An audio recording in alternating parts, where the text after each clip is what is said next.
안녕하세요. 아발론 캠퍼스 박지훈 소장입니다. 오늘은 대학 입시하면 떠오르는 수능에 대해 이해해보는 시간을 가지려 합니다.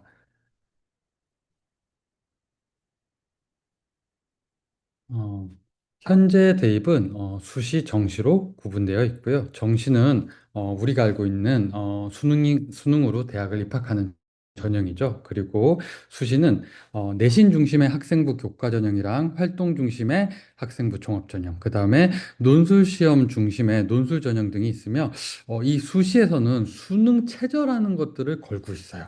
이 수능 최저가 뭐냐면은 수시 전형에서 일단 합격은 했으나 수능을 봐서 최소 이 정도 점수는 나와야지 최종 합격을 시켜주겠다라는 게 수능 최저라고 보시면 될 것 같습니다. 지금부터는 수능 시험에 대해서 좀 더 자세히 알아보도록 하겠습니다. 수능 시험은 일단 국어, 수학, 영어, 사회과학, 사회과학을 보통 탐구라고 하죠. 과목으로 구분되고 있으며 국어, 수학, 사회과학 탐구 과목은 상대평가입니다. 그래서 상대평가라는 건 우리가 다 알고 있듯이 시험 본 인원을 1등부터 끝등까지 쭉 나열해주는 시험이라고 보시면 될 것 같고요. 상대평가 성적표의 주요 구성 항목을 보면은 총 세개로 나눠져 있는데 첫 번째가 이제 등급, 9등급 체제죠. 그래서 상위 4%가 이제 1등급, 상위 11%까지가 2등급. 그래서 이런 등급으로 나눠지고요. 요 9등급 체제가 수시에서 수능 최저로 활용된다라고 보시면 될 것 같습니다. 그 다음에 두 번째는 이제 백분위인데요. 백분위는 시험 본 전국 학생을 100%로 표현을 하는 거죠. 그래서 상위 1%다, 2%다, 3%다 이렇게 해가지고 상위권에 이제 아이들을 이렇게 쭉 나열하는 건데 이게 상위권으로 가면 갈수록 상위권 아이들이 바짝바짝 붙어 있어요. 그러다 보니까 굉장히 구분이 어렵습니다. 그래서 나온 게 지금 이제 표준 점수라는 개념이고요. 이 표준 점수는 난이도가 높은 시험, 그러니까 즉 어려워서 아이들이 잘 못 본 시험들을 잘 보면 시험 점수가 더 높게 나오는 점수라고 보시면 될 것 같아요. 그러다 보면 이렇게 하면 사실은 상위권 아이들 바짝바짝 백분율로 했을 때 붙어있던 아이들이 이렇게 옆으로 쭉 퍼지게 되겠죠. 그러다 보니 상위권 아이들을 구별하기가 되게 편해지고요. 그래서 주요 대학은 표준 점수 위주로 선발을 한다라고 보시면 될 것 같습니다. 그 다음에 영어는 절대평가죠. 그래서 90점이 넘어가면 무조건 1등급이고요. 80점이 넘어가면 2등급을 받습니다.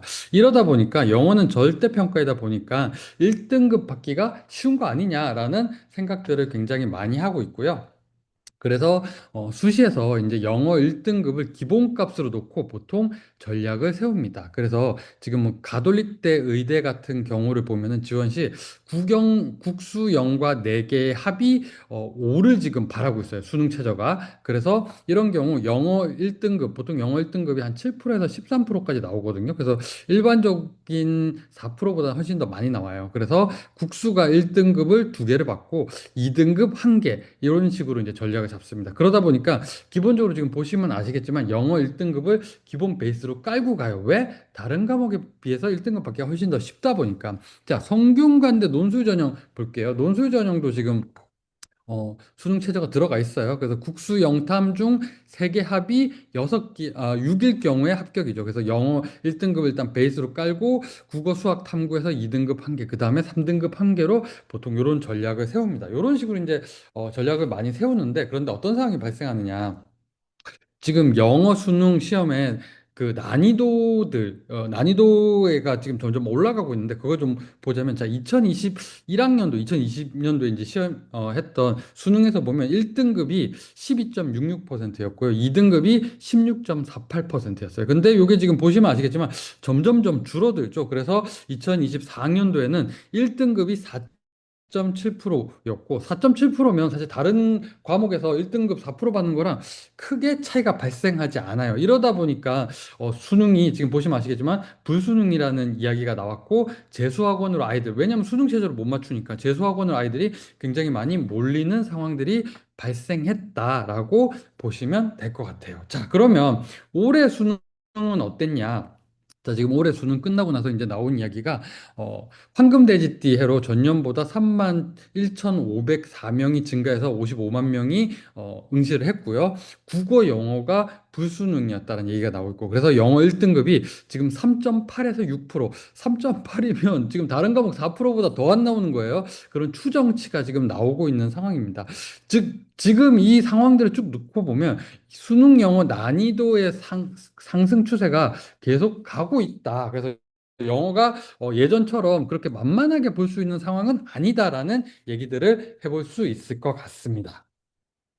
자, 그럼 앞으로의 수능은 어떻게 바뀔 거냐? 지금 대입개편 이야기 나오면서 현 고1부터는 지금 수능 체제도 바뀌어요. 그래서 문이과 통합에 따라서 수능 시험 범위가 지금 축소되는 구조로 가고 있습니다. 그래서 지금 보시면 아시겠지만 수학이 2학년 1학기에 종료하고 사회과학이 1학년 때 종료해요. 그러니까 수학은 2학년 1학기 때까지 배운 것까지만, 사회과학은 1학년 때 배운 것까지만 수능 시험 범위라고 보시면 돼요. 그 이후에 배운 거는 지금 수능 시험 범위가 아니죠. 그 다음에 수능의 논서술형 도입에 대한 이야기가 나오고 있어요. 지금 국가교육위원회에서 올해 말까지 초안을 만들고 내년 2월까지 확정을 하기로 했어요. 확정을 하기로 했고, 그 뭘 확정하느냐? 이 수능의 논소수령 도입하는 거는 거의 확정이라고 보시면 되고요. 그럼 그거를 몇 학년부터 할 거냐? 그 이야기가 나올 거예요. 그러면 그게 지금 나오는 이야기가 현 초6 이야기들이 나오고 있거든요. 그래서 현 초6일지, 그거보다 조금 더 늦춰질지, 아니면 그거보다 좀 더 앞당길지, 이런 얘기들이 좀 더 명확하게 나오지 않을까라고 보시면 되고요. 그 다음에 수능 절대 평가 도입에 대한 이야기도 나오고 있고요. 요것도 지금 국가교육위원회에서 올해 말까지 초안, 내년 2월까지 확정이에요. 그리고 뭘 확정하느냐, 몇 학년부터 시작할 거냐, 요게 지금 걸려요. 그러다 보니까 지금 어떻게 보면 우리 지금 아이들 중에 요게 지금 바로 적용되는 애가 있고, 아니면은 조금 더 유예 기간이 있는 친구가 있을 거예요. 그래서 그것들은 우리가 좀 지켜봐야 될 것 같고요. 그 다음에 지금 요런 것들이 지금 계속 다 발표가 나오다 보니까 주요 대학들이 수능에 대한 시각이 지금 기본 학업 소양을 검증하는 형태로 변화하고 있다. 무슨 말이냐? 예전에는 그냥 수능 시험 잘 보면 그걸로 뽑았는데 이제는 수능은 좀 기본이다. 그래서 기본적으로 이 정도 수준이 되면 일단은 합격권 안에 두고 나머지 것들을 좀 더 보겠다. 이런 형태로 좀 가고 있다라고 보시면 될 것 같고요. 자, 이제 긴 설명들을 했는데 수능과 관련돼서 요약을 좀 해보자고요. 일단은 지금까지 이야기된 내용들을 좀 정리를 해보면 수능 영어 1등급은 주요 대학, 주요 학과에 입학하기 위한 기본이다. 그래서 우리 아이들이 주요 대학, 주요 학과를 노린다면 수능 영어 1등급은 무조건 만들어야 된다라고 보시면 될 것 같고요. 영어는 기초 역량이죠. 그러다 보니까 수능 영어 1등급 수준의 실력을 한번 만들어 놓으면 그게 크게 변하지 않습니다. 이게 어머님들이 그만큼 실력을 가다가 중간에 이제 그만두면 갑자기 이렇게 실력이 뚝 떨어지죠. 그러다 보니까 이제 안 된다라고 이야기를 하시는데 한 번 만들어 놓으면 사실 영어는 언어다 보니까 기초 역량이라서 크게 바뀌지 않아요. 그래서 어, 한번 만드는 게 좋고, 그러다 보니까 좀 빨리 만드는 게 맞죠. 왜냐면 이제 학년이 올라가면서 다른 과목들도 좀 해야 되다 보니까. 그래서 아발로는 중3까지 수능 영어 1등급 실력을 만들어주는 프로그램을 운영을 하고 있고요. 그 부분들에 대한 것들은 각 캠퍼스의 원장님들이 설명해 드리도록 하겠습니다. 제 발표는 여기서 마치도록 하겠습니다. 감사합니다.